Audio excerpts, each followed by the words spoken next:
lakini sisi tubali hayo, sifa zinarudi kwako. Baba zetu wako hapa, mama zetu pia, wavulana na wasichana, sote tumekusanyika hapa. Lengo kubwa ni kwa ajili ya kukushukuru kwa yale uliyotutendea. Ndio maana tunasimama kwenye madhabahu haya kwa ajili ya kuyabashiri maneno yako. Acha nuru yako ionekane na utende kazi na ujisirishe, kwa sababu hakuna mwingine. Neno lako ni tamu, neno lako linatupa hekima, neno lako linatufariji, neno lako linatuinua, neno lako linatupa daraja kubwa kwa ajili ya maisha ya connection yetu na mbingu. Na ndio maana tumekuja hapa. Watu wameacha makazi zao, lakini wamesema pole jioni ya leo, acha wakusikilize tena. Tuongoze, tuyatende mapenzi yako. Roho Mtakatifu kuongoza, ili neno litupe hekima, neno lituinue, neno litufunze, neno litupanue, neno litupe yale ambayo tuko nayo, sababu tunaishi kwa neno, tumeumbwa kwa neno, tumezaliwa kwa neno, tunatamka kwa neno, tunaimba kwa neno, tunaenda kubashiri kama vile Paulo alipofika. Nilipopata maombi kutoka kwenu, nikapata nguvu kwa ajili ya kubashiri, kwa ajili ya mateso ya Yesu. Ndio maana tunasimama hapa, tunaenda kurusha makofi kwa ajili ya wewe Mungu, kwa neno lako.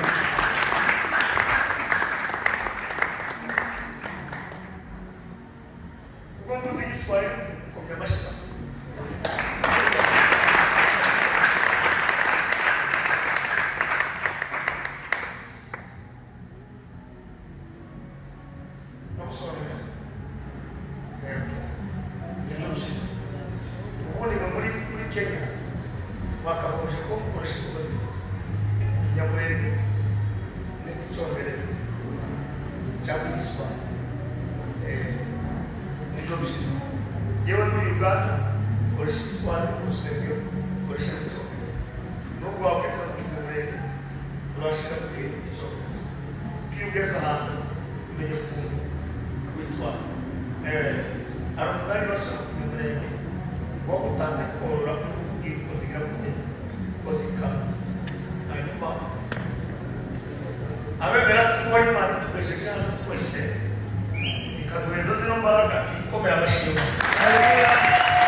Ukipata mtu mwenye atapewa neno na neno linaleta faraja katika mioyo ya watakatifu, uzamanye hicho kitu kila kitu changa kugaragaza kuendelea kushinda abantu. Acho changa tatu, umuntu ukomeye ni umuntu uzi kuzamura abandi, mtu anayeinua wengine. Ili nishamita kuzamura n'umushinga w'ejo birabango agishushanya muri yoni atakweje, lakini naye chikwaza Mungu wimanura n'Imana ya kuteteza musaza. Iyo ubona umuntu kuzamura uwo muntu abakomeye muri yo. Rero kongera kuma mashi ukwitorera kuzamura wakiriye kwa ariko n'uwo kurya Mungu ushobora kwakira no kuzamura ikikuri n'abashimye. Ushimira abashimye muri aho wese ababyeyi ndabona bari benshi badutosha amagambo y'Imana. Imitima yacu iyo tubona mwicaye mu materaniro kumva ko natwe twahawe Imana, ubundi mu bijyanye na administration na politiki twakomeje ni mu mwaka wose. Lakini kwa sababu ni muda, ubwo rero turashimye ko muri aho wese bashobora uko mungana turabashimye.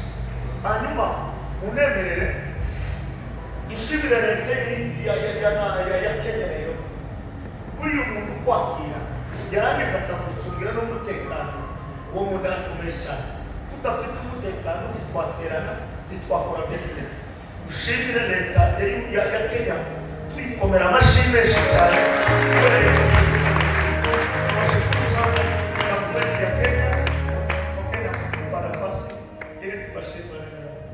murakoze. Unemerere dushimire abadukurikiranye kuri online muri abantu bose namwe mufata umwanya wanyu kugira ngo mutegere aho muri ijuru na Reverend Kado na Apotre Cristiano na Mataye natwe turabashimira muri abantu bose muri n'abanyabwenge. Hanyuma mbashimiye mwese muri aho nari bakunda.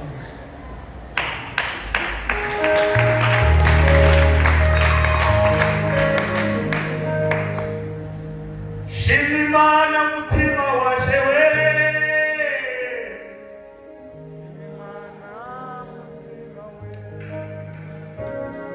shimimana mutima waje we,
Bakora zani mafaranga ya kuja.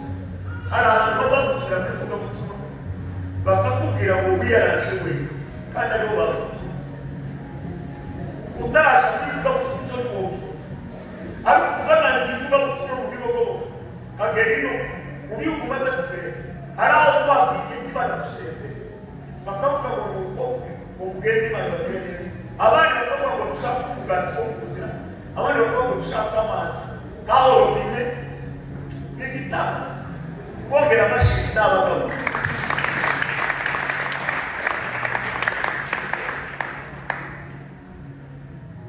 twari yotse Mana dufashe neza aramusubira mu aho bakupangishije aho kumvita muri suku urabakoze topike no gushima amen amen dusoma amagambo y'Imana hanyuma twishire mu ijambo turi beza muri ya Dawidi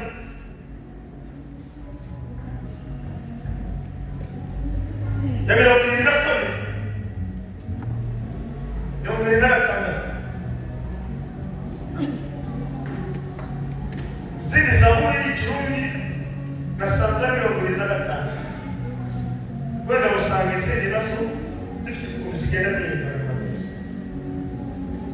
hanyuma tuza gusoma n'umubwiriza abarundi bari mu musiguzi mubwire ibice 5:3 n'uwaka abantu b'abahanga bazisoma barahaguruka badusoma nibarangiza gusoma je muri byinshi n'abakuririmba n'indagiza n'ishira bishaka gihe ko turabakoze b'Imana twabana n'abandi gukora umurimo no kubitoka kegake ariko bari nabo bakavuga ikaze kuwabona ugaragaza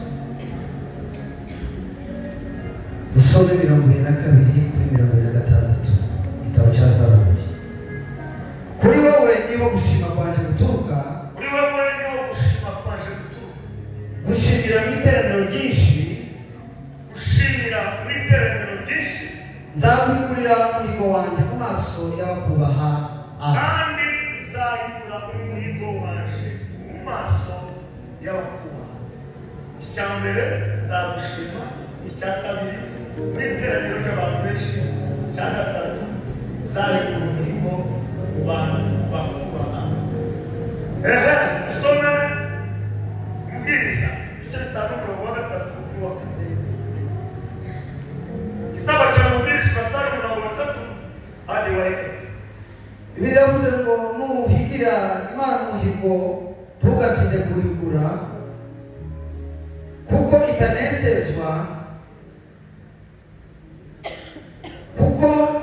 itanezerewe abapfapfa. Bageze kuri kane. Guhiga umuhigo ntuwigure birutwa no kutawuhiga. Amen. Amen. Amashimeshi kw'ijambo ry'Imana. Shimimana mutima wanje shimimana wakubatu kuyeshimimana Nande shimimana mutima wanje shimimana wakubatu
nimefurahia sana. Ni pastor kutoka kanisa la Jerusalem wa kanisa karibu na university ya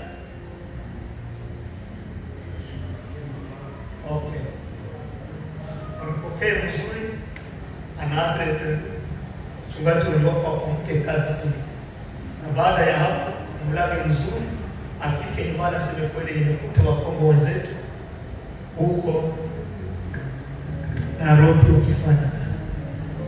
Ilikuwa cheza kisa kilo tumundu usikusakuje. Kali kikuwa kiwe kisa kivuga kuruta ikifaransa. Kumbira umva kaza mu. Okay! Kulisha bishara. Eso kwa kuza kuko umushima kwa basa n'ibintu bitatu. Ikintu cya mbere ni umusi ayimana yamukuye naje mugejeje.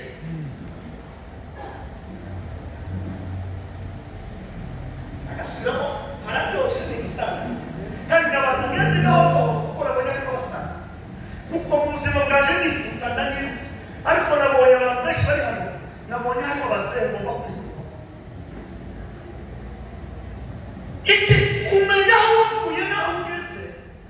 Bisari ko ufite ubwenge bwo hejuru. Udafite ubwenge bwo hasi. Usi gutekereza ubunini bw'Imana.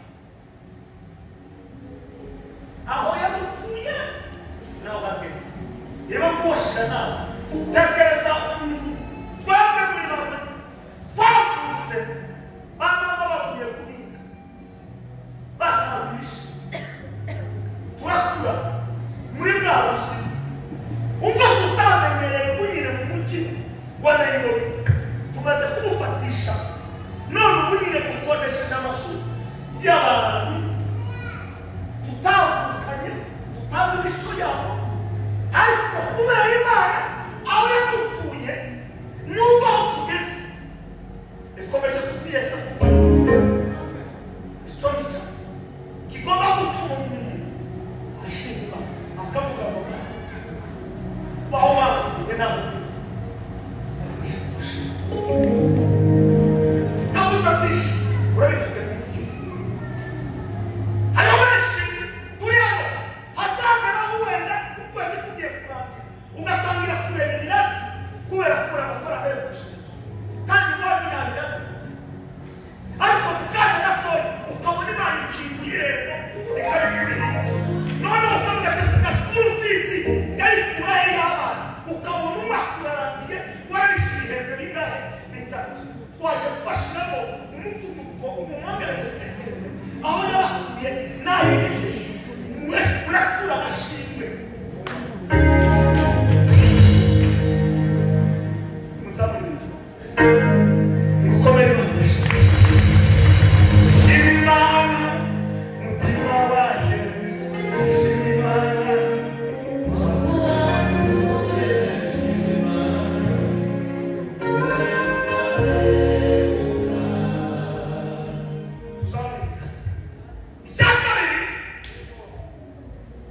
iyo umuntu amaze kumenya aho yamukuye umuhanga no gushima ngo azahita yigumuye namba mtu anaweka nazi akavuga ati erurema weka sasa hano wanapesa hano yufanana ndio gukora mbona umuntu uri muri standard uri mu kwezi uri muri campus ni umuntu utashakasha ni umuntu utanyekanye ni umuntu udakubaga ni umuntu usahiya mukuye yarangiza ngo reka mbigiki piguki namukirizo mwishyure mugere se umwaka utagiye ukazana ubure ntabwo uri wahise ukwezi kubyuka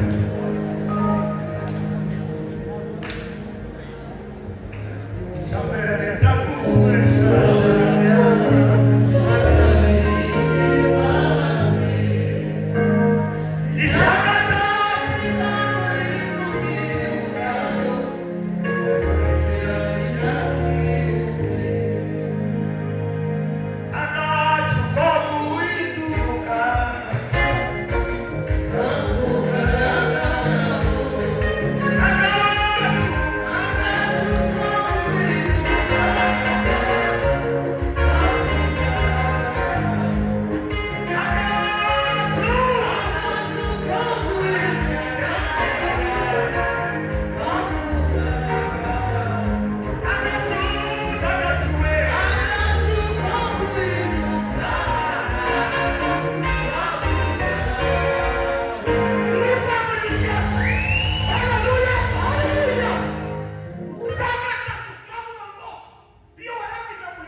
kinyesha cyo gukoresha menya aho ya number 1 number 2 umuhigo wahize number 3 zaramatu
akora iteka ryose.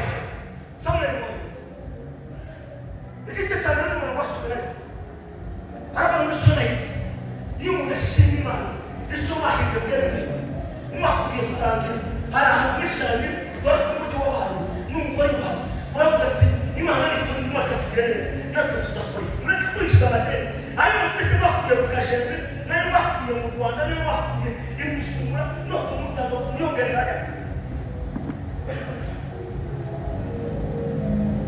ubu ni bakuvuga umunyamutima umuganirize hari imihigo mwahize hariyo twahize Mana nutubwira kujya natwe tuzabikora. Ikindi kibazo tuba dushima kugira ngo bakomeze tuzadushima Imana kugira ngo ube umuhamya ufasha abantu bacitse intege nimuzamure Patrick avuye muri Swede ariko iwabo nabo niriya ejo tubwiye ubuhamya kuko yageraga imyenda akagaza hindura ahantu wenahe iri gutara mu macacu ngo arangize aramuvuga naje tutanirukankane ubu nambaye ipataro iriyakarindwi inka zimaze kujya ku musenge uwo natangira nyine nko muri kirize ariko ugaheruka nko mu buti ariko gutangira mu mata warangiza ukaza kuheruka mu bintu bijanye n'amazi nubwo abatangira n'abasigaye bavuga muri afite k'umurongo baratubwira batubwire umuntu wamubwiraga ngo yamurashe gusengamo kandi utazuhinduragisha utazuhinduranya n'ipataro Imana izi bazi kwemera ubutayu kubaho ukagutsindagira neza ukagukubitagura ukaguhondahonda barangiza kuguhonda iyo usohotse mu butayu niho amashimwe aza noneho yamara kuza amashimwe abantu bakavuga ngo Imana yagiriye umuntu wese zari tuba dushima kugira ngo dukomeze n'abandi bacitse iki bacitse yamugira icumbi cye umubwire ngo reka kumara amashimwe iyo gushima Imana zari komeza natwe zari komeza natwe basomye amagambo y'Imana nimuheze Imana nimukomere Imana amashimwe Dawudi Manesa mu bantu bakuye mu buta rafatikamo ni Dawudi ejo bundi nasomye ubutayu Dawudi yakuyemo Dawudi ni umuntu wa mbere abagabo yagiriye neza barimo bana bayo bamunakiye baravuga ngo se uwo Dawudi ninde n'amanesa yini wari kuza kudusaba ngo tumweze imigati ipfu uwo mutima ni uwa hehe kandi n'abandi yibagiwe neza Dawudi yamukoreye ku misozi ya hehe y'ikarumeli yamurinda amashimwe imiyaga igeze kure umugabo utazi utekereza neza n'ukuntu bamubwira neza haragoye gusaba umuntu wiwe ukaba wikorakora wa muntu wiwe ukamubwira ngo uzaba kandi bikora turabona kandi yaragusabye nawe ukamwira ngo kwikorera ishinga rishushe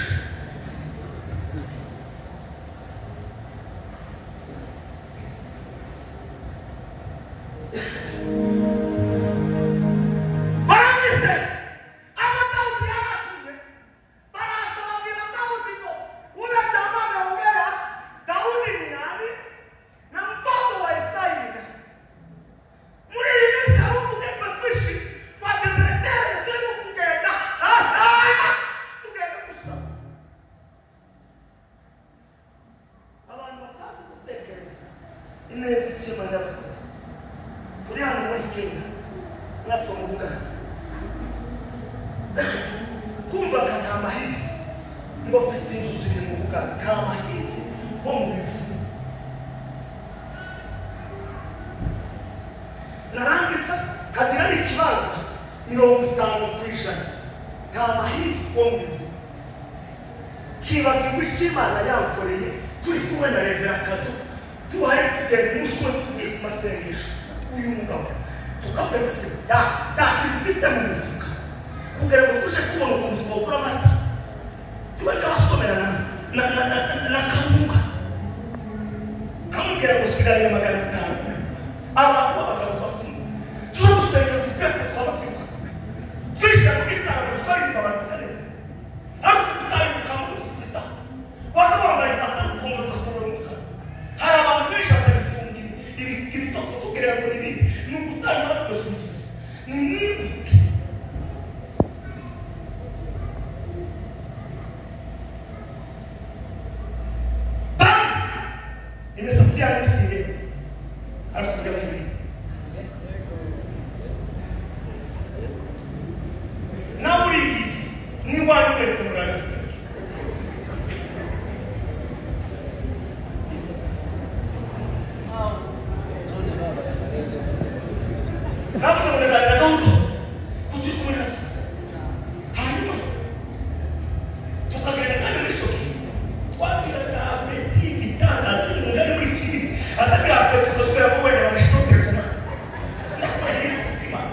ngasigarana ya ndasenze uyu munsi wano mumenye agaciro k'amashini nimwe kukayimana yawe nahibukije mwongere gushima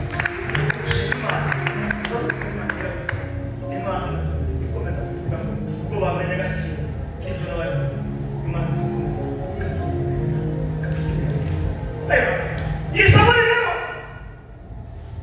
ubashije hejuru ukamanuka utaragera ahantu Dawudi yakasoma mu kuba usumu Dawudi aravuga ati umve Mana we abantu ni kubacaho bakanye kuri mu mutwe yavuze ayo magambo muri aramubwira ati ngo ni mu guca ku bantu abantu bakagenda bavugana ariko avuga mu muri Zaburi aravuga ngo Mana yawe ndasabye ko tube kure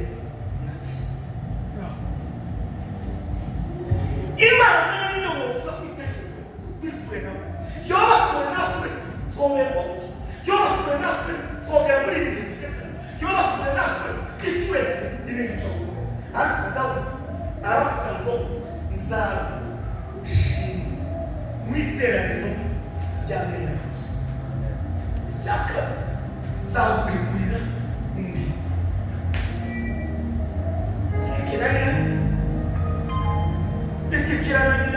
kirananiranye kiza kikora umugabo kigasiga undi umugabo usikurikira abagabo barabutana umugabo witwa Yefuta yayamuta katari yatawe kubwira abantu bose bakuye n'ibibazo n'Imana iziheza amashini ariko yakutana amashini yarasakutse kujya abantu kumugamba abansi bazengurutse Isiraheli barimo gutsinda abansi ariko Yefuta bazaramubwira ati wowe ufite inyenyeri yo gukora bakizamuka barahaguruka bwira Imana ngo Mana ubwo nise n'abantu nawe waranize numva gutsinda n'ingaruka nzagushima kandi nzayikubwira kizakuruka imbere yawe icyo nzatangira ikibazo cyanjye umwaka utangiye wavuze iki umwaka utangiye ni iyihe ngingo wese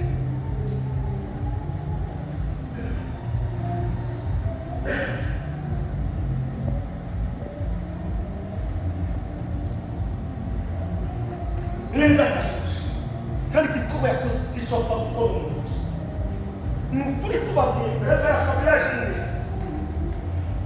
jean yohereza ifaranga asiga n'izimuntu ibyo bintu byose afite n'abana biga yagombaga kubika ariko arangisha aravuga ati ni ugushima Imana gushima Imana tuzumva ibyo azavuga afite ukuntu ariko akumitekereze n'icyo kintu kuba murabona ibintu arangana nabo bahise imihigo kuva muri Kongo kugeza n'ubu nyine utarayiga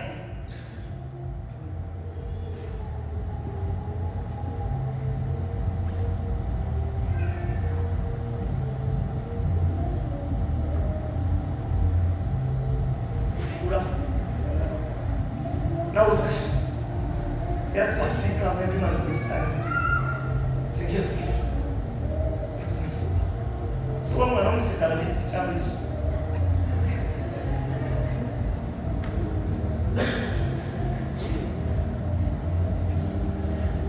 isi kizaga kapasite y'abisi igihe ukuri kuvuga kapasite y'abisi igihe n'urwego rwawe ariko nutekereza igitekerezo cyo gushima shima wowe k'Imana yawe naho nutekereza ku isi Rwanda izaza kugufasha gutekereza hejuru y'ubunini bw'Imana tuzashima Imana wakwe abantu bavuga ngo harabona bose tupi bonukubisi bakurera kwiyerekana bakurera gushimisha reka bavuge bavuge habe n'abandi bashimye abavuga ntibaze kuvuga Yesu yashimye abavuze ntibaze kuvuga Isiraheli bavuze nyakitukura babiriya bararirimba abavuze ntibaze isi igizwe no kuvuga isi igizwe no gusokora isi igizwe